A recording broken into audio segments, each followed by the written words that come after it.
આજે મેં કીધું ચલો આપણે વાતો શેર કરીએ. જો હમણાં બધા એવું બહુ કહે કે કયું તેલ નાખવું હેરફોલ સ્ટોપ કરવા. મેઇન વસ્તુ એવું નથી. તમારો જેવો હેરફોલ સ્ટાર્ટ થયો ને, તમારે તેલ શોધવા નથી જવાનું બધે કે કયું તેલ નાખવું તો હેરફોલ સ્ટોપ થાય. એ ખોટી માન્યતા છે. હેરફોલ થાય ને તો તેલ બંધ જ કરવાનું છે, તેલ નાખવાનું જ નથી. તેલ આમે તે સિરમની જેમ નાખવાનું છે. બજારમાં કયું તેલ એવું નથી વિચારવાનું. શેમ્પુ બદલવું પડે.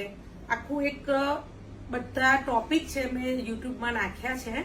23 મિનિટનો વિડીયો છે.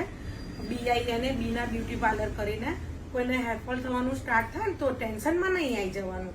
ટેન્શનમાં આવશો તો વધારે હેરફોલ થશે. હેરફોલ સ્ટોપ થાય છે જ, એટલે ટેન્શન નહીં કરવાનું. મેં બધા સજેશન કર્યા છે એ ફોલો કરવાના. ઇન્સ્ટન્ટ ખર્ચા બંધ કરવા હોય તો અહીંયા આવી જવાનું. અમે તમારી ટ્રીટમેન્ટ કરીશું બધી એકદમ નજીવી કિંમતે, બહુ ચાર્જ પણ નથી. આપણો તેલ, શેમ્પુ, કન્ડિશનર બધું જ છે. કેવી રીતે વાપરવું, શું કરવું, બધું નોલેજ મળશે તમને. તમને ખબર ના પડે તો ફોન પણ કરી શકો છો, પણ ટેન્શનમાં ના આવતા.